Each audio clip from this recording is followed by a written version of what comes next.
Good morning and welcome to Face the Nation. I'm Margaret Brennan. Since he accepted North Korean leader Kim Jong-un's invitation to meet, President Trump has been publicly optimistic and had kind words about a regime he's harshly criticized. South Korea came to my office after having gone to North Korea and seeing Kim Jong-un. And no, it's very positive. No. After the meeting, you may do that, but now we have to be very nice. I think they want to do something. I think they want to make peace. I think it's time. But there are many questions about the risk of such direct talks and what conditions must be met before the two leaders sit down. To get some insight, we turn now to CIA Director Mike Pompeo. Director, welcome to the show. It's been 3 days since the president accepted this invitation. Has North Korea responded? Well, Margaret, first of all, thanks for having me on the show.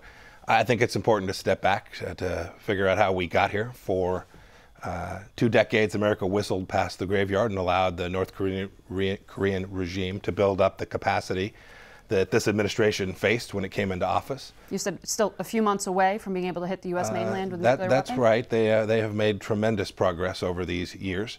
President Trump took a different tact entirely, put an enormous global ally-supported pressure campaign on the North Koreans that has had a real impact on the regime, on the North Korean economy, and has caused Kim Jong-un to reach out and say that he wants to begin to have discussions on terms that the United States has never achieved before.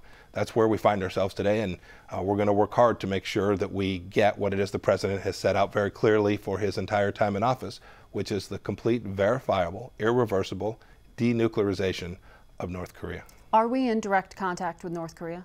I think Secretary Tillerson has said that there are channels open. But we haven't heard back whether Kim will accept what the president has said is his willingness to meet as soon as May. I don't want to get into the conversations that may or may not be taking place. The president has indicated he's prepared to go have an initial discussion on this incredibly important topic, and we're preparing for that time. Now, the president accepted this invitation fairly quickly on the promise, as you gestured to, of a pause in missile and nuclear tests. Why not ask for more? Why not ask for an actual freeze of their program so they don't use diplomacy as a cover to continue development? Well, we've gotten more than any previous administration. An agreement to not continue testing of nuclear weapons and their missile program, the things that would put them capable of getting across the threshold. That's critical. He's allowed us to continue our exercises on the peninsula, something that's been fought over for decades. And at the same time, he has agreed to have a conversation about denuclearization. In the end, Margaret, what will turn out is not about words and what someone says. This administration has its eyes wide open, and the whole time this conversation takes place, the pressure will continue to mount on North Korea. There is no relief in sight until the president gets the objective that he has set forth consistently during his entire time in office. So you're saying more sanctions, but in the meantime, North Korea can continue its enrichment, its computer modeling, things that would allow it to enrich and develop its nuclear program. Well, I don't want to comment on that specifically, but be sure. Well, they haven't pledged not to. Be sure that's happening today.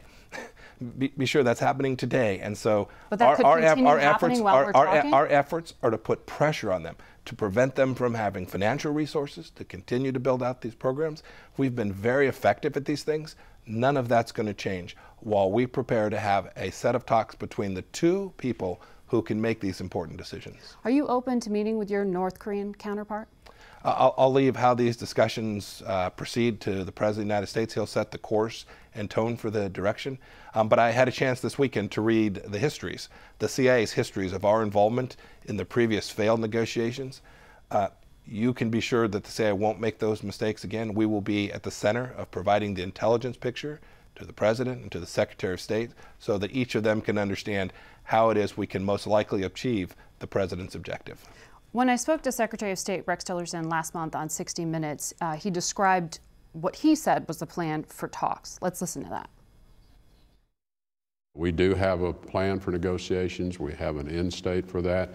It's a very stepwise process. We're not going to just leap from where we are today to denuclearization. We understand this is something that will have to be done through various steps to eventually achieve that final objective of denuclearization.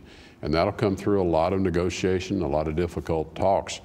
What we have to determine now is, are we even ready to start? Are they ready to start? Tillerson said this will be done through him. Is that still the plan? Look, this is a level of discussion. The president's going to drive this effort, this negotiation, but it will take a team to build out the picture so that we put the president in the best position so that he can achieve that outcome. Because it's unclear, though, if it's the State Department or your agency that will take the lead. It was your counterpart from South Korea who was at the White House this week. I don't think there's any doubt about who's going to take the lead on this. The President of the United States is going to take the lead. So the first meeting will be that presidential The President summit? of the United States is going to take the lead in resolving this important conflict with North Korea. But in terms of laying the groundwork, you can't send your president into that meeting without making sure that you give him the best tools possible. Will you take those first meetings? Will the secretary take those first meetings? How do you lay the groundwork for success? Margaret, I'm not going to talk about how the negotiations will proceed on this Sunday show. Rest assured, when the president enters that room with Kim Jong-un, if Kim Jong-un lives up to the 4 commitments that he has made, those 4 major concessions, the president will be fully prepared for his conversation with Kim Jong-un. In terms of the goal here, when you were in Congress, you were harshly critical of the nuclear deal with Iran that the Obama administration negotiated, and there are obviously flaws that even they recognize there. But the Iranians did give up the vast majority of their nuclear fuel, and their production facilities aren't functioning. Have you set a higher benchmark for these talks since North Korea is farther along with its nuclear program? Yes, Margaret, I think that's the case. Most importantly, the conditions are very different. The previous administration was negotiating from a position of weakness. This administration will be negotiating from a position of enormous strength with sanctions that are unrivaled against the North Korean regime. That conversation will proceed very differently. My critique of the Obama administration's JCPOA commitment was that they left the Iranians with a breakout capacity. They had a short time frame that these restrictions would remain in place, and North Korea's human capital and enrichment capacity continues to remain in place. Those are all things that present risk to the world, and President Trump is determined to prevent that from happening in North Korea. So you look at that deal and say that's a starting point, or that's at least what we can reach, if not go beyond that with North Korea. Yes, ma'am. Well, North Korea, as we've said, is further along in its program. You said a few months away from being able to hit the U.S. mainland in January. How much farther have they progressed since January? I don't want to get any details on that. Suffice it to say, I think a few months is still a fair characterization of where the regime sits today with respect to their capacity to reach the United States. I want to quickly ask you about Syria, but before I do that, can you tell us anything about those 3 Americans who are still in captivity in North Korea?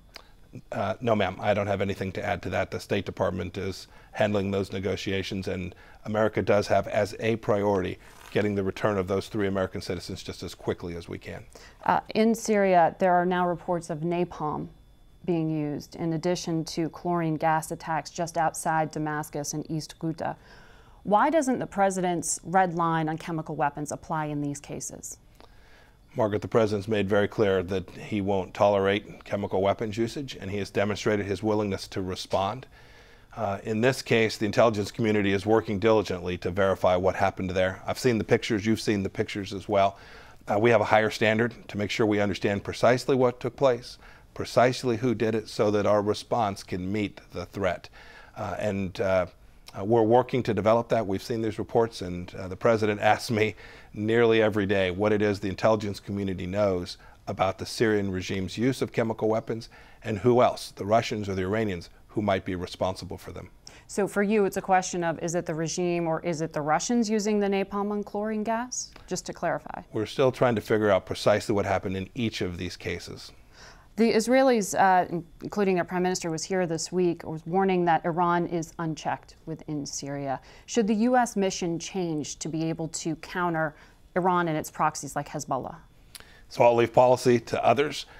What I can say about what's taking place inside of Syria is that the Iranians had a free pass in the previous administration. In fact, the JCPOA and the negotiations prevented a United States response. That is, they didn't want to, the previous administration, Ben Rhodes and Obama's team didn't want to upset the apple cart. This administration has taken a much stronger approach.